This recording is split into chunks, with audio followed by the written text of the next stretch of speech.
life is good. Welcome in. This is the Horse Racing Happy Hour. It is an April 24th edition of the program. Our annual Derby draft presented by DK Horse today. Appreciate everybody jumping on with us. We'll go ahead and introduce the panel. Someone who needs no introduction. Immediately to my left on the screen is Bobby Flay. Joins us from, are you in New York, Bobby? I saw you at Keeneland the other day. I'm actually in the Hamptons right now, but I live in New York mostly, but I was at Keeneland. Yeah, I was at Keeneland last weekend, Friday and Saturday. I had a couple of horses running. You know, it's always a nice place to be. That's for sure. Is there a favorite menu item at Keeneland? Always have to ask. Well, I mean, they're known for their burgoo, of course. I don't know if you know this, but burgoo used to be just roadkill in a stew. Right, yeah. I think we're aware. I think they've gone to beef. Okay. They moved up to beef. There you go. No squirrel. No more squirrel. That's right. Travis Stone joins us. He'll call the Kentucky Derby. But their bread pudding is the thing. I mean, you know that. Is that the play? All right. Yeah, I think that is the play. Travis, are you a bread pudding guy? Oh, yeah. I could eat that all day. Yeah, it is one of those for sure. Kali Francois is with us as well. She'll be my co-host on our ESPN radio coverage here in Louisville throughout the week. Really glad that she'll be joining us starting on Monday. You can catch us Tuesday night for a seminar here in Louisville as well. Kali, welcome in. How are you? Yeah, pretty good. Just in my office here in Maryland and ready to get on the road immediately after this. And I'll be there Saturday checking things out in the morning. Really excited to get going on all of that. I'm sure you're seeing all the workouts and different things. Travis, are you having to get up early these days? Today was the last day, thankfully. That's an awfully early morning. I'm done. Yeah. It is early morning. You guys do a great job on those shows, though, as well. Before we get straight into the Derby draft, I think so many of us, Bobby, affiliate you with the filly and mare side of things. Do you have an Oaks favorite that isn't named Good Cheer by chance? Well, I bred Tenma. Yeah. So I'm hoping that Tenma can do it. It'd be amazing. I mean, I've never had a horse that I bred in the Kentucky Oaks, but I'm looking forward to it. Really, really exciting. Of course, the Santa Anita Oaks winner there in Tenma should be a great race this coming Friday. But we got to talk Saturday. We'll get right into it. If you are new to the Derby draft, we essentially just go in a snake draft format. So we'll let Bobby go first. We'll have Kali go second. This is Travis's second rodeo on this show, so we'll have him go third. I'll go in the fourth spot here as part of our picks. We'll pause after a couple of rounds to put the big board up as well. So, Bobby, you get first pick here. Who's going off the board first here? I don't like this pressure. I just said the pressure this guy's got now. Honestly, I'm not going to take journalism. I'm going to tell you that. Okay. I'm going to leave that for the next person because I don't know. Fierceness went second in this draft last year. So to be fair, you could be in good company here. I'm going to pick Sandman. Okay. All right. Why are you picking Sandman here? I'm picking Sandman because I think that the Derby is all about who's going to be right on that day. And I feel like his progression has been perfect. And even though he was a little green in the stretch in the Arkansas Derby, I just feel like, one of the things I like about Mark Casse is he runs his horses. And I think that, getting these horses to the races is the thing that really sharpens them. And I just feel like he's going to be sharper in the stretch than he was in the last race. And listen, let's face it. I don't care who's in the lead. There's going to be tons of speed in this race, no matter what. It's the Derby. People want their name called. So I just feel like this horse can pick up the pieces. And, I think it's time for Tapit to get off the schneid in the Derby. I don't hate that pick. Travis, what do you think of Sandman going number one in our draft here? I'm a little surprised, although I get it. He's probably going to be second favorite come post time. Hard to argue. That sounds right. Yeah. How about for you, Kali? Sandman off the board. Where do you think you had him? Was he a first rounder for you? See, I thought we were here for the Kentucky Derby draft, and I get it, but I actually think he's a Belmont horse. So, Bobby, I get what you're saying, and just looking, I think mentally he might just need one more. I think he's going to get a lot out of the Derby. I think he's going to run well at the Derby. Don't get me wrong, but I just with what I'm seeing, just mentally, he's just still kind of doing his own thing. I think the huge exposure to the Derby is going to sharpen him up. Is it going to sharpen him up immediately? That I'm not sure about. So that's where I'm saying, hey, I could see this horse running well, and then I could see Mark Casse saying, hey, this horse could keep going. And we all know he can keep going and going and going, where I think Belmont eventually might be a better fit for him. Okay. Try that mile and a quarter Belmont this year, of course, back at Saratoga for a second go round there. Kali, you get our next pick, and you are not allowed to pick Sandman. You went out on me, but I'm gonna go with Burnham Square. Whoa! Not just because he's been on, he's on the top of the points thing, but if this is when you're talking about the Derby, there's so much that's going on the entire way around that race. And if you can overcome adversities, if not, no worries. This guy's got you covered from the beginning. This one has been a consummate professional handling whatever has thrown at him trip wise. He's going to need every bit of go for any lack of that flashy turn of foot. But however, I think this one, just with the way he's peaking, and I'm looking at the spacing of, his previous win from his last one in the Bluegrass, I think he's a week short, but it's not concerning me a little bit at all. I mean, I remember it was one of his first races, I think his second start actually, that really kind of got me excited about this horse. I love the gallops out whenever I see him. So yeah, I just think there's so much that I've seen in his trips where I'm just like, hey, this guy can handle getting shoved around a little bit. Yeah, a lot of speed up front in that Bluegrass. As Bobby mentioned, there's going to be speed up front in the Kentucky Derby this year. I want to come to Kali's defense here. I think Burnham Square's move in the Holy Bull, he made two different moves from the back of the pack on the back stretch back into the pack. So he was able to change speeds a couple of different times. Completely agree, Kali. He's very, very professional. What says Travis Stone about Burnham Square? Much like Bobby said with Mark Cassidy and Sandman, I love how Ian Wilkes has prepared this horse. Willing to race him into shape, get him the experience that he needs. And let's be honest, Brian's worth, 1, 2, 3 lengths at Churchill. Don't be surprised if he tries to cut the corner again with this one. It's a pretty aggressive pick. I don't know if I would make him my number 2 pick, but I like it. Yeah, I like it. Yeah, why not? All right. Move on to pick 3. He'll call Kentucky Derby 151. How many derbies will this be for you, Travis? 11. I think it's my 11th. Yeah. Look at you, just so many that you lost count. I love it. Who do you have our third overall pick here to close? I mean, I can't believe it. I'm taking him. I'm taking journalism. And when you see him on the track, he just looks amazing. His stride is powerful. I love the progression that he's shown. I feel like Michael McCarthy is quietly confident. I like that he has a little bit of tactical speed, which he's going to need a little bit to get position. And hopefully he gets a good post draw. I think he's a deserving favorite, and I think he's the horse they all have to beat. I think all of the measurables point to exactly what you were just talking about. Bobby, do you agree? Journalism probably the horse to beat here? I mean, yeah. I mean, he's got all the numbers, all the figures. It's hard not to root for Mike McCarthy.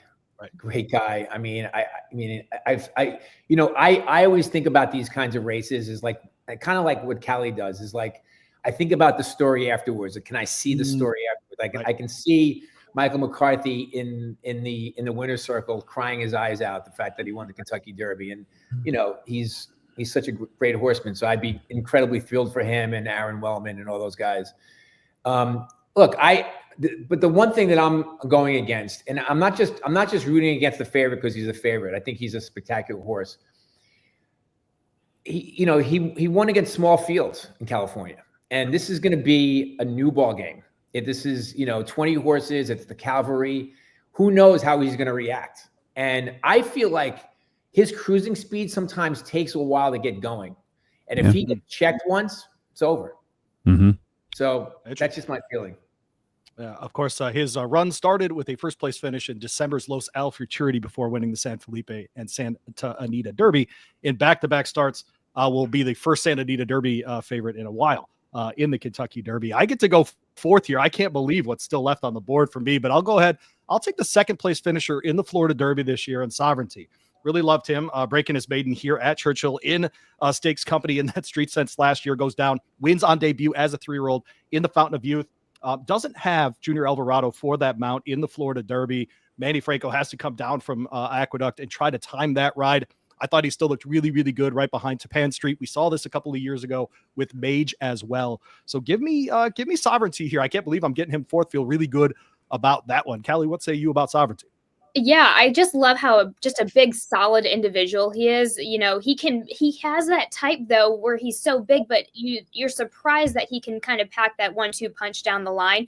The mental gears are really going to be turning at the right time for this guy. So I think he's got this one, connections have got this one, peaked pretty well. And plus it would, be lovely to see Bill Mott win a Derby. But this horse had some buzz about him right from the beginning, and I completely understand why.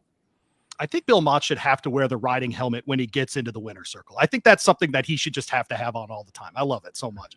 Bobby, what say you? What say you about Sovereignty? Every chance. I mean, I know the people at Godolphin are very high in him. He had a great work last week. And it looked like he was just getting in gear at the 8th pole of the Florida Derby. I mean, he was, very gradually catching to Pan Street. And obviously the extra quarter mile, or the extra 8th, I should say, is going to help him.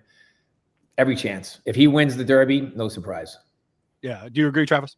Right. Yeah, 100%. And his win at Churchill last fall was spectacular. He was 5 lengths behind, and then all of a sudden he was 5 lengths in front. Derby-like winning move. I think he's top 3 chance in the race overall. Solid pick. Yeah. All right. And also, Bill Mott's horses just get better. Yep. For sure. Right. Yeah. I think he's going to he's going to prove on the way for sure.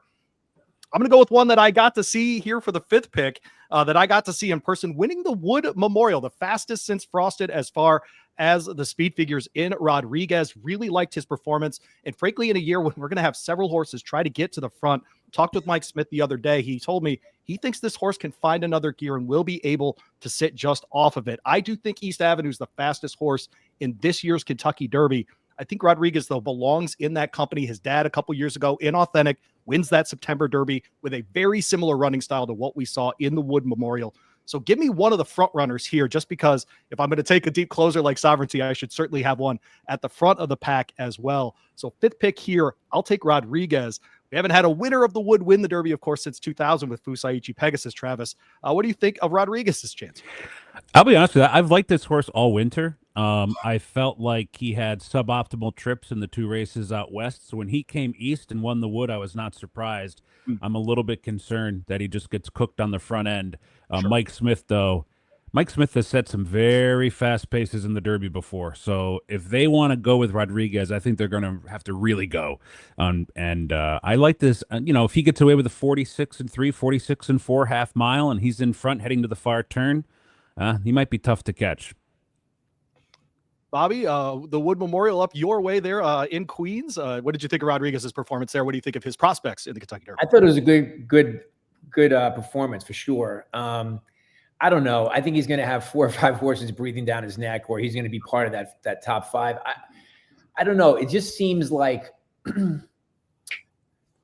I know it's very hard to win the Derby from way back, but I think things are starting to change in that direction, and I think it's a good thing, actually. I don't know. I just don't see him at the end. That's just me. I have to ask a technical question. How does this get scored? Is it just whoever wins the Derby, or do you get points for like the rest of the horses as well? I love that you're thinking about these things. We just award a trophy to the person who picks the winner. That's right. So last year was our friend Steve Kornacki from NBC. So we saw him at Preakness, so we gave him a trophy at Preakness. Yeah. Okay. Yeah. There you go. I think it's a totally fair question. Pick 6 goes back to our guy Travis Stone, who gets to select for the second time. What say you, Travis? We're talking a lot about running style. I think one of the things in this year's Derby, there's a lot of closers and there's some speed, but there's not a lot of real stalkers. I'm going to take Tapan Street. I like the way this horse is developing. Each and every start, he gets better. I thought his Florida Derby was a notable improvement off the Holy Bull. I know Brad Cox is bullish on his chances, and I like the fact he's going to get first run on horses like Sandman and Sovereignty and those types. So I'm taking Tapan Street. Yeah, Tapan Street, winner of the Florida Derby, one of the very best predictors for high-level success in the Kentucky Derby itself, Kali. And so winning that race, no issue there. Seemed to have plenty left after the mile and an eighth. Yeah, I mean, we've seen the raw talent. He's got wide trips. We haven't seen him really overcome any kind of adversity, which is the only thing I'm worried about. But like Travis said, from what I'm seeing, I have a feeling if anything happens, this horse does have the mental capacity to just kind of take a beat, take a breath, and show off a second wind if it's not egregious enough of what goes on during the race. So he's gotten into a little bit of bumping in action in some of his previous races. So he's shown some really good, mental moveness moving forward. There you go. Bobby, Florida Derby winner, it's Pan Street. You mentioned him in an earlier comment. Yeah, I mean, he's just like Sovereignty. He has every right to win this for sure. He's got the pedigree. He's got the race record. He's going to be right there. Brad Cox, of course, the winner with Mandaloon, has said in interviews before he would really like to be there on the day and actually cross the line first for Kentucky Derby. Span Street certainly gives him an excellent chance at that. Back to Kali for pick 7 here in round 2 of our Derby draft. Your second pick goes to whom? Yeah, so we went through Journalism, Sovereignty, to Pan Street. I am going to go with a Japanese horse, and I'm going to go with Luxor Cafe, which everybody's going to be going for Admire Daytona, but Luxor Cafe has beaten Admire Daytona in the 2 times that they've gone against each other. So looking at some of these races, and again, I've with some of the connections, they've just been, he's just that they think he's a freak. The previous connections who I know have ridden him before. They just think he's an absolute freak. And I think that the only thing that I saw in that last race that we were able to see is that I'm not sure if I'm worried a little bit about the kickback, but every time I've seen this horse run, he's been progressively getting better with it. That's the only tick I have against him. But I think this Luxor Cafe is going to be a bit of an underrated horse going in. There you go. Luxor Cafe, of course, the winner of the Fukurayu Stakes there in Japan. As she mentioned, Joao Moreira rode over there. Jockey TBD on this side of the aisle. But Bobby, we've been talking on this show, at least for a long time, about Japanese successes. We've seen it at very high levels in the Breeders' Cup. Obviously, with Forever Young and Tio Password both finishing in the top 5 last year. I think it's a matter of time before we get a Japanese winner. And it could be this year. I mean, these guys have spent decades to get to this point. The one thing about the Japanese thoroughbred environment is that they're patient, and it's now paying off dividends all over the world. And so it's just a matter of time before they win this race. And frankly, I mean, American Pharaoh to me is the most underrated, underutilized American sire there is. I mean, he's starting to really show his sort of worldwide, skill as a sire, and I can definitely see this happening. I wanted that pick. There you go. There's our first stolen pick. Good job, Kali. Travis, what say you? Do you agree generally with the general trend of the Japanese runners in the Derby? I mean, it's hard to argue with the success they've had. They're knocking right on the door.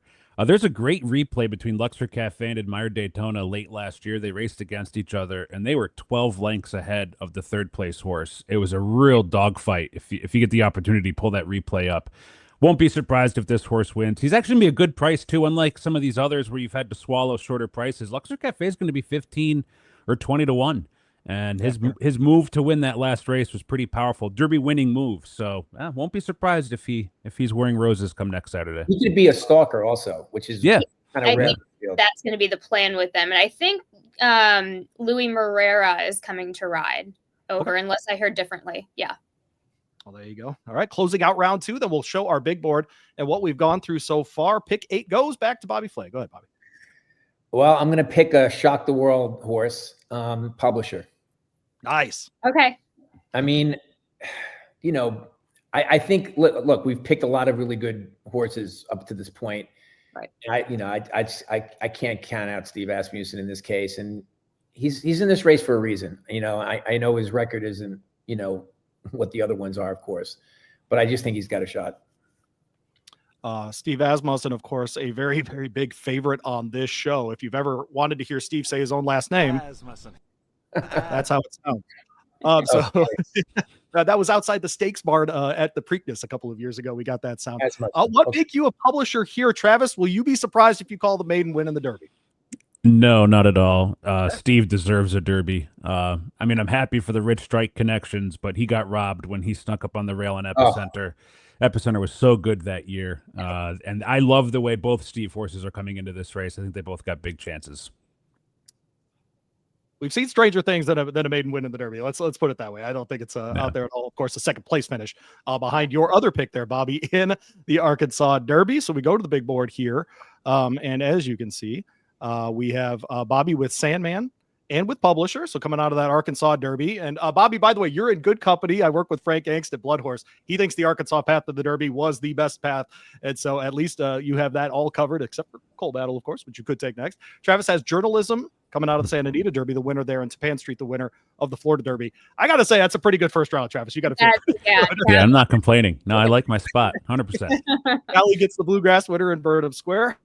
My favorite run of the year there earlier on in the Fountain of Youth, and Luxor Cafe coming out of the Fukuryu Stakes there in Japan. I'm on Sovereignty, the second place finish of the Florida Derby, and of course Rodriguez, the winner of the Wood Memorial. And that's who we have through the first two rounds here. And of course, I mentioned it, we're presented by DK Horse. And Derby Week is here next week. Who will rise above the rest to be crowned king of the track? Find out on DK Horse, the #1 downloaded horse betting app. So head to the DK Horse app, opt in, and bet $5 or more on a horse to win the Derby. If your pick crosses the finish line first, you'll win a share of $1 million prize pool. So you've seen some of our picks so far.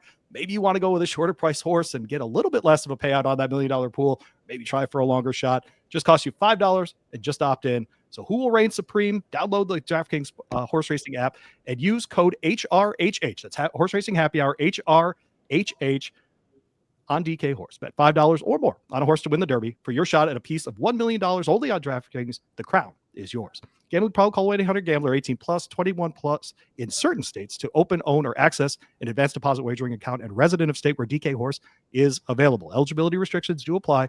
Void where prohibited. Opt in and place a $5 plus straight win bet on the Derby. First eligible bet only. Must win to share the $1 million. Cash reward via click to claim expires in 30 days. Ends May 3rd. See terms at dkhorse.com/bet/offers/details. Easy for me to say. Back at it here. Bobby, you have our next pick, the first pick of the third round. Where are we going next? Some good ones still left on the board here for sure. I'm gonna look for another good story here, and I'm gonna go with American Promise.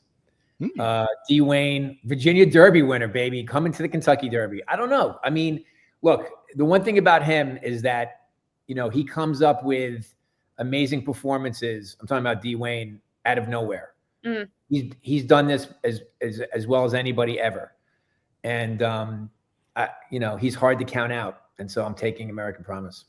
There you go. Of course, Lucas, the winner of the Preakness Stakes last year. Don't want to say out of nowhere with the Pat Day Mile winner, but with Seize the Gray, who of course went on to win the Grade 1 Pennsylvania Derby as well. You called the Virginia Derby this year, Travis, and I have seen this horse.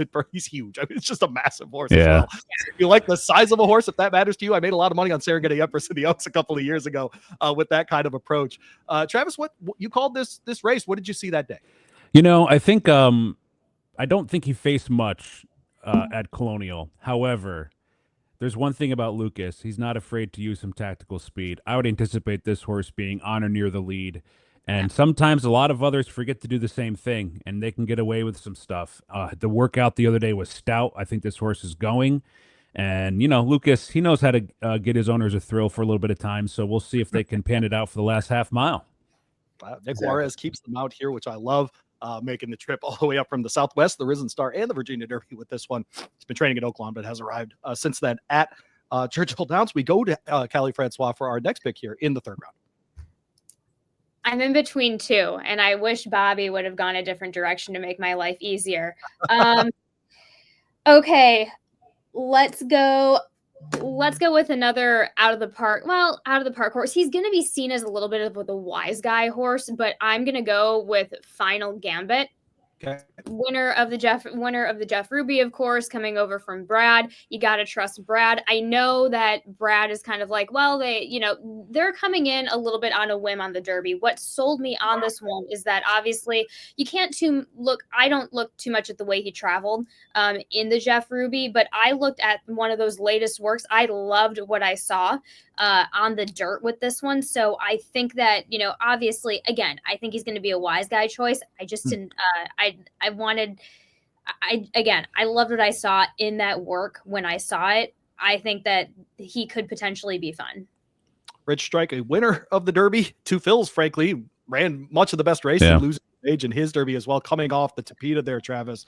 It seems to be less of an impediment than we thought it might be when the Ruby was elevated to a 100-point race.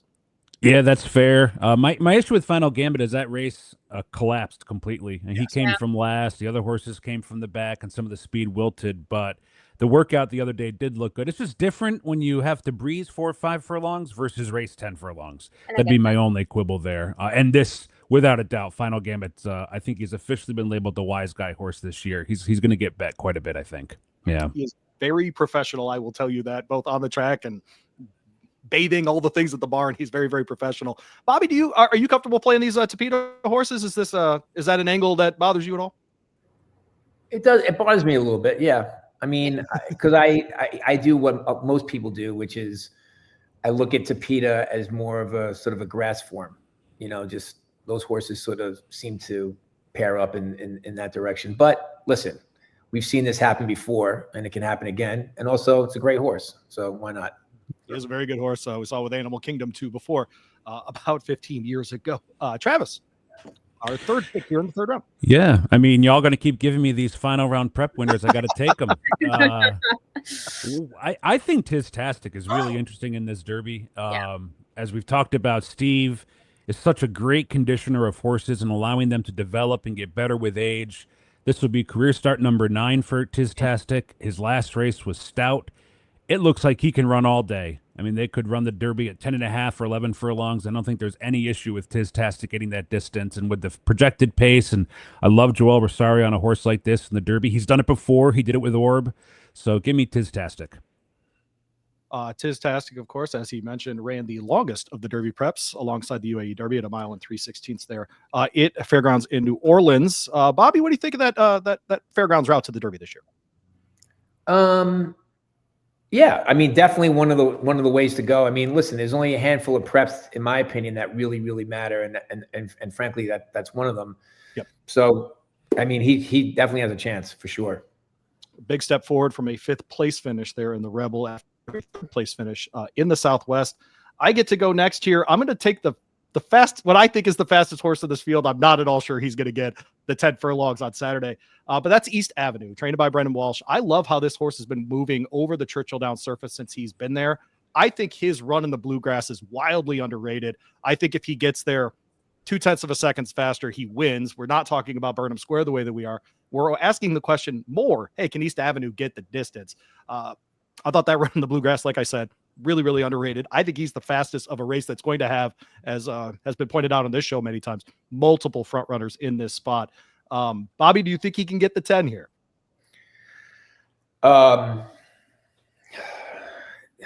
This is obviously. I think of him as essentially the speed here potentially. I mean, this is the horse that kind of moved down like the draft, like he got left, right? Yeah, as we kept picking, because everybody's kind of thinking the same thing. One thing about the Derby that I mean, obviously I've been watching the Derby for a very, very long time. You think of the Derby as a very, very long race because it's a mile and a quarter. It's the classic distance, right? But I always find that they're in the stretch a lot quicker than I think they're going to be. And all of a sudden, there's nobody coming. This horse, who knows? I mean, he threw in a couple of not so great performances, and then the bluegrass was obviously it was. I mean, if you like Burnham Square, I mean, he was obviously right there. So he definitely has a chance. I would not count this horse out. I really wouldn't. Kelly, what say you about East Avenue? I'm going to go off of exactly no notes for what Bobby said, but I think this horse will get just blasted by a dirty nose if he does hang about that much. I mean, listen, loved that they were able to kind of get all of his, ducks back in a row for the bluegrass with the blinkers on and just kind of making everything nice and pretty. But I think it's going to be he'll run well. I think it'll be a struggle right until the very end.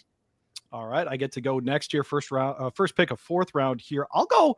Bobby's mentioned storylines after the Derby. I'll go with one that I think would be spectacular, which would be Lonnie Briley getting the win with Cole Battle. This horse won both the Rebel and the Smarty Jones on that Arkansas route to the Derby.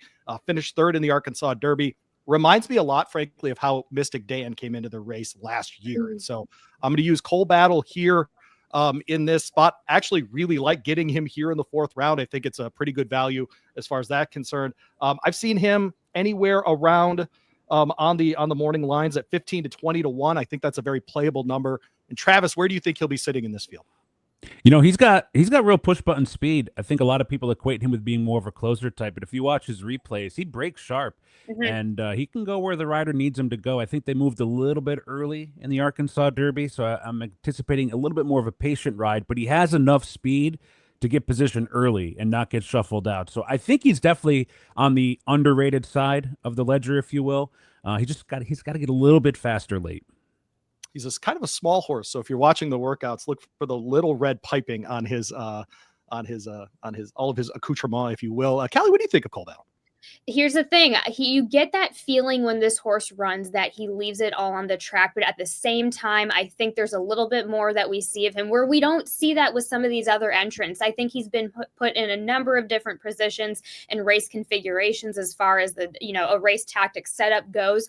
And, second of all, from the timing from the Smarty Jones to the Rebel, where he had some success, very similar to the timing between that, the Arkansas and this Derby, with this 1 week off. But again, as Travis said, just because I feel like he's been through so much, he's very battle tested. So you can that's where that push button comes from, is just that mountain of experience that he's had leading up to this. And all, like I said, so much stuff has happened in both his wins and his losses. Very, very interesting horse. All right, Travis, you get the next pick here in the 4th round. I have made my last pick, by the way. I'm relegated to the last spot here, so I will get whoever is left over here when we get to the end of the draft. But Travis, who are you selecting next here in the 3rd round? I'm going to take Grande, who I think ran a sneaky good race in the Wood Memorial, kind of middle moved from the 5 furlong pole to the top of the stretch, couldn't run down the loose on the lead Rodriguez. This was Grande's 3rd career start. Todd Pletcher is no stranger to winning the Kentucky Derby. I think I like the horse's tactical speed if needed, or if they want to be closers, they can do that too. So I think Grande, in terms of a 3rd, 4th, 5th round pick, I think he's a great choice. So I'm taking him. How about for you, Bobby? Obviously, the Pletcher connection here are real positive. I mean, it's Todd, right? And he's going to bring this horse, ready to roll. I mean, his last race, he kind of just flattened out. Even, he made like a little bit of a middle move, and then he got kind of just flattened out. But again, it's like, it's Todd Pletcher, so I'm not counting him out ever. Yeah, there you go. Grande goes in the 4th round here. Kali, your 4th round pick is whom? Admire Daytona. I might as well grab the other Japanese horse while I can get him. So the effort and all the reasons I, like Luxor Cafe as well. The only thing I'll say it before anybody else can say it. It's just shipping over from the Middle East. That's always going to be a little bit of my concern. But at the same time, with what I saw over there, I just always think that horses coming from the Middle East sometimes need a race, but seeing as this horse is coming over and the way he did it in the UAE Derby, just took charge of the race, made it his, and was able to take on late competition. That's what I really love to see. There you go. Admire Daytona, of course, part of that Japanese contingent. If you have not seen it online at all, him leaving the quarantine barn, how excited he gets to head out to the track. Go find that video online. You can find it on my Twitter page, different things. What do you make of Admire Daytona here, Travis, coming into this one? He's got some tactical speed. I don't think he'll be too far out of it. He's a bit of a tough read. I think I prefer Luxor Cafe of the two of them coming from overseas.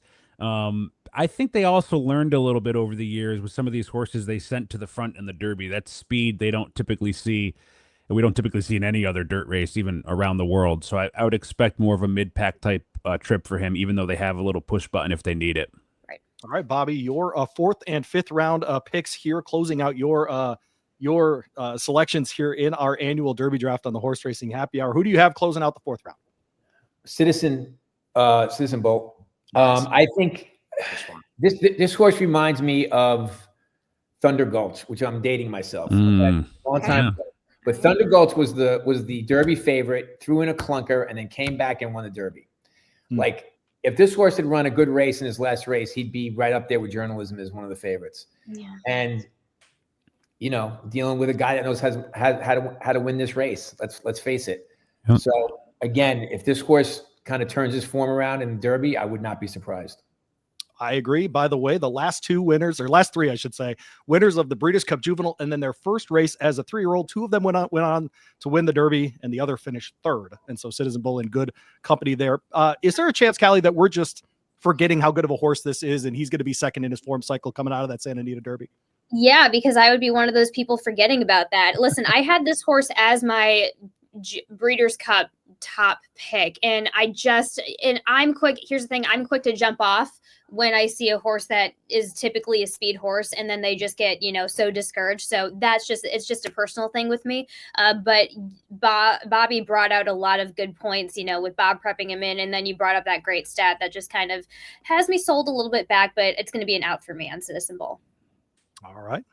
Citizen Bowl, of course, the winner of that Breeders' Cup Juvenile, as we mentioned, the Robert B. Lewis coming in, and then not a great showing there in the Santa Anita Derby. Here is our big board to this moment from our friends at DK Horse. Bobby now rounding out that fourth round with Citizen Bowl. American Promise was his third rounder. Travis has Tistastic and Grande. Lots of winners until you get to Grande, the second place winner of the Wood Memorial. Kali taking final game at the winner of the Ruby up there at Turfway Park, and Admire Daytona coming out of the UAE Derby. I get East Avenue, second place finish there at Keeneland in the Bluegrass Coal Battle. Up the track, third place in the Arkansas Derby last out as well. Final round, Bobby kicks us off here with the first pick of round 5. I'm going to go with Owen Almighty. This would be my one, I think, just sort of stalking horse.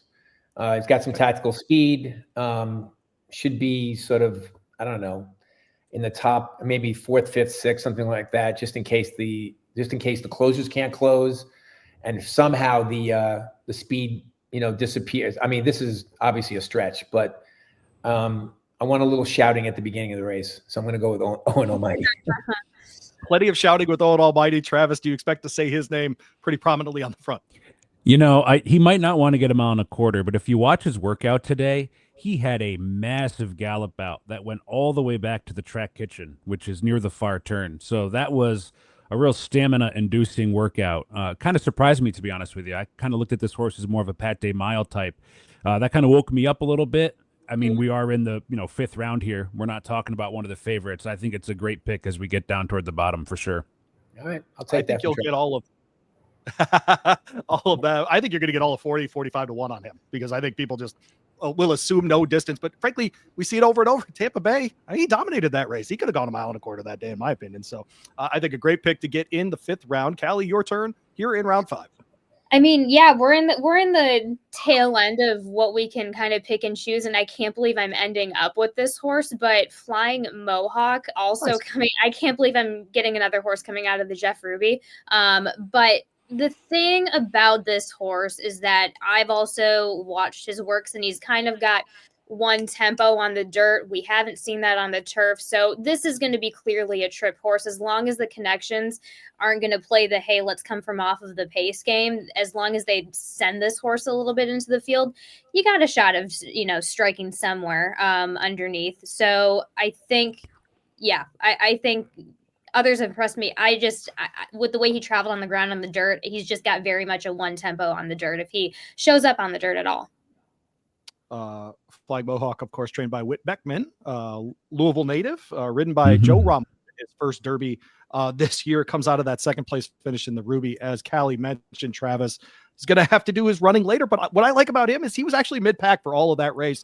If he's willing to be 8th, 9th in this race, I think he can at least pick up some of the pieces, maybe part of the try or a superfecta. Right. I don't know. I might even go the other way and say the Derby's got a lot of historical examples of horses clunking up for 3rd or 4th that come from way out of the backfield. I'm going back to like Make Music for Me, who was widely considered to be hopeless, just came on to grab a piece of that late superfecta. And to me, the way the Derby's run and the way this Derby projects to be run, you might want that last mover to sneak in there at a big price. So I would like to see him farther back and maybe try and make that move with some of the others. There you go. I have to ask you, Bobby, Jason Worth involved in the ownership of that horse. Do you like his hat collection? I just like that Jason's involved in the game. He's got a good microphone for the sport. I mean, I don't know if you guys saw I watched every minute of the documentary. It's fantastic. I mean, finally, just a positive speaking, documentary about the sport that it deserves. It's great. Yeah. There you go. Worth, of course, involved with Flying Mohawk. I very sentimental for me. Whit lives just up the street here, so hopefully he's involved in the equation. Did have Honor Marie in the Derby last year, of course, has a couple of really sneaky good horses in the Oaks as well. Travis, you're picking the 5th round here. I don't mind this pick for my 5th pick. I think Chunk of Gold is a bit underrated. I thought he ran well in the Louisiana Derby. He was kind of close to that pace that collapsed. He's lightly raced. I think they tried a little bit of a different tactic in there, getting him a little bit closer to the pace than he probably wants to be. Now he's probably going to have to come from farther off of it. And much like Flying Mohawk, sometimes you just got to pick up those pieces late and you can nab a share of the Derby. So, yeah, Chunk of Gold for me. Chunk of Gold, trained by Ethan Westjer. Loveberry the ride there. Love that. Very New Orleans connection there. What say you, Kali? You got a strong opinion about Chunk of Gold? Yeah, because I was either going to go with Chunk of Gold or Flying Mohawk, and I think for all the reasons, I'm trying to find the notes that I had on this horse. I'm all over the place. I think the reason I immediately, just looking at the form before the replays, this horse just needs to be put in the right spot. Just kind of, but Travis has a different opinion about that. But if he's getting up there, and if he's, let's just say this horse, goes to win for the Derby, he's just getting it by a dirty nose. I think, he's had a couple of different type of trips where the connections are gonna, they're gonna settle on a spot that I think is well for him when the gates open. Interesting one there for sure. I get to go last here, and I'm actually reasonably excited about my last pick here. I get Built in the very last spot here for Wayne Catalano. Mostly, I just like Wayne. Now, I think eventually today we're going to find out that this horse is going to run in the Pat Day Mile. But if he goes in the Derby, I think I have one thing going for me, and that is Jose Ortiz. I think one of the underrated horse racing stories last year was Jose Ortiz moving his mount to both Churchill Downs and then down to the fairgrounds.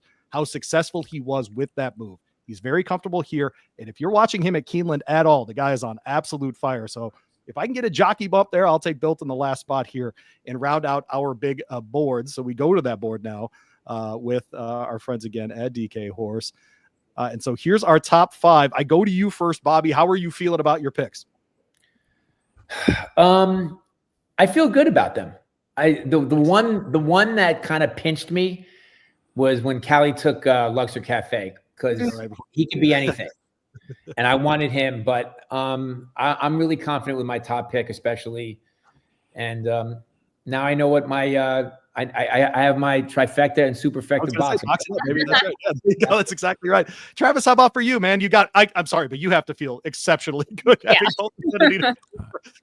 I mean, winner, goodness gracious, your top 3. Yeah, I mean, I've been telling everybody my top pick is journalism, and my second pick has always been to Pan Street. And so for me to get the 1-2 punch there, and I think Tiztastic is a sneaky developing sort. Same with Grande, and I love Chunk of Gold as a live long shot. So yeah, I'm on board. Kali, you've made the terrible decision to spend a week with me around the Derby, but you may not have made bad decisions with your horses in this draft. How do you feel? Yeah, I mean, first of all, I can't believe Bobby and I left Travis with journalism. So good on you good on you, Travis, for that. And then Travis, I was in between. Travis also got Tiztastic for me, but again, that was my decision. I did not make. I have a bunch of horses that are kind of those. It's like a wise guy box that I've got going on here with a lot of these trip horses and a lot of these horses that are just you have no idea what they're going to be coming with. But again, I'm excited about Burnham Square. I'm excited about Luxor Cafe, really, and Admire Daytona. I'm really excited about a couple of those horses for sure. I think I got the best deeper closer in Sovereignty in this race, and I think Rodriguez and East Avenue are the best of the front speed horses. So I feel really good about my top 3. Cole Battle, I think, is a total wild card. Like Bobby just talked about Luxor Cafe, you might get anything there. So I feel good with him in the 4th spot. And then, of course, Built coming in the 5th spot, I feel a lot less good about. But Jose Ortiz, at least, we get to do that. All right, so let's do the bourbon part of this, and I'll get everybody out of here. So we've got really great friends on this show at Sazerac Brands. Now, Bobby, New York guy, but I got to think, you're in Kentucky quite a bit. You become a bourbon guy. Have we done that to you yet? Yeah, I have tons of bourbon. So we have some very cool ones. They come in these great packages. So, of course, I think lots of people have seen the E.H. Taylor. This happens to be the single barrel. So this one's a pretty rare bottle here. Really appreciate that. And then we've got the Weller 12 year. If you haven't tried the Black Label yet, that's a very, very fun one. As well, the Weller series has expanded and expanded since I lived here. It's in the last 15 years or so. My favorite of their collection is the William LaRue Weller. I think this one is just absolutely spectacular. It is 128 proof, and you would not know. That's really sneaky and dangerous. And, of course, you can't beat the Blanton's Gold with that beautiful horse on the top. You can get all of those the different way they come in the velvet bag and all of that. Bobby and Travis, you will get to pick your bottle after the show. Bobby, though, have you tried one of these that really stands out in your mind at least? I've tried the Blantons for sure. Yeah. I'm really interested in the Taylor. I don't think I've tried that one. Yeah, that's really good. Yeah, it's really, really good. I just want to say one thing because we everybody on this podcast follows this, and there's some things that we probably take for granted because we just see it all the time. But a friend of mine who doesn't really know that much about horse racing but is interested in horse racing was watching the Netflix show. Yeah, and she said to me, she's like, so if you don't spend millions of dollars, you can't win the Kentucky Derby, right? And I was like, absolutely not. In fact, I pointed out Chunk of Gold. That was a $2,500 purchase at Fasig-Tipton. I think it was July. Mm-hmm. I mean, that's the thing. It's like everybody thinks they know everything when they look at these horses at the sales, and then something like this happens. There's so many good opportunities for storyline in this Derby, and that's the thing that I love about it because it gets it into the mainstream of the world. Yeah. I agree. I think the Cole battle potential angle, I think they bred him for $1,500, that kind of thing. I mean, it's all out there. You're right, Bobby. Yeah. A good horse can come from anywhere, right? Absolutely. Yeah. Absolutely. That's what we've seen for sure. So who's in your stable right now we should be watching, Bobby? I have an unusual situation, which I have a colt that might be okay. Okay. How about that? He won the other day called Crudo at Keeneland. He broke his maiden very nicely for Todd Pletcher. And my sense is that he's going to be, if everything goes as well as we'd like it to, that he'll be a player later in the summer for sure. He's just sort of just getting going. So he's not thinking about any of the current big races, but he's a good horse. Crudo. There you go. Crudo out of Bobby Flay's barn. We appreciate him joining us here on the Horse Racing Happy Hour. I know both you and Travis need to run to other appointments, so I will let you get out of here. Gentlemen, thank you so much. Bobby, very nice to meet you. And I'm sure, you know what, next year, let's do an Oaks draft. Those Philly, those Philly lines up and down. Let's do that next year. I'd love to. Thank you very much for having me. I appreciate it. Thanks, Bobby. Thanks, Bobby. Okay. All right. And Travis, Thanks, of course, y'all. will be on the calls. We'll see you on Saturday as well for the draw, Travis. One of your many skills there at Churchill Downs. We'll see you then. Appreciate it. Thanks, guys. Have a good one. Thanks, Travis. There you go. And of course, Kali with me. She'll be with me for the next 6 days, Monday through Saturday here in the Commonwealth of Kentucky trackside at Churchill Downs. Monday, Tuesday, Wednesday, we'll be backside doing radio. Thursday, Friday, Saturday, up in 322. We'll have tons of guests for you throughout the week, handicapping the Derby. Of course, Oaks Day as well. But we'll take you Tuesday through Saturday with the racing days as well. So we'll update you day to day on the races that way. Kali, what is your travel plan to get here? What do you got going on? So I am leaving. Like I said, I'm in my office right now, and I'm leaving immediately after I log off. And I'm actually headed. I've got a couple friends in Middleburg that I'll say hello to, goodbye to, and then I'm actually going to stop halfway through in Virginia, do a little bit of sightseeing, I'm outside girl, so I'm just going to go check out some sights, and then Friday morning I will be leaving. And I'll head back. I'll stop in Lexington for a beat, and then I'll head on my way up to Louisville. So yeah, Friday and then Saturday, I'll be there for morning workouts and ready to rock and roll and ready to go for this first Derby experience. Very excited for it. I'm honored to go through the first experience with you. It's something I'm close to taking for granted. I had to have a moment. This is a nice reminder too, and I don't mind saying it, but like, when a guy like Travis Stone is like, yeah, of course, I want to do the Derby draft, remembers the episode. He calls the dang Derby every year. A guy like Bobby Flay has so much fun with this. It's a reminder that what we do, it's fun, right? It's great. And so, getting to go through these things. And so hopefully never really totally take this all for granted that way. But a Tuesday night in Louisville here, we'll have the seminar as well. 7:00 Eastern time start on all of the Blood Horse socials and all the Happy Hour socials as well. So make sure you're tuned in for that. All of our work next week will be up on the Happy Hour platform, so you'll be able to download whatever you want. But of course, ESPNLouisville.com. You can stream everything live. We start at 7 a.m. show before me. Kali and I'll be on 10 to noon Eastern time. So even if you're out west, easy to listen to us. We have a text line, the whole thing. Get involved with the show that way. All right, Kali, I'm Louie. I can't wait for you to get up here. I think we're gonna have so much fun, and I think it's just gonna be spectacular. All right. Again, thanks to Bobby. Thanks to Travis. Thanks to our friends at Sazerac Brands, and of course, our friends over at DK Horse. Get locked in right now. $1 $5 win bet after you opt in on the Derby a chance at that $1 million prize. Kali, I Louie. See you next week. It's Derby week, y'all.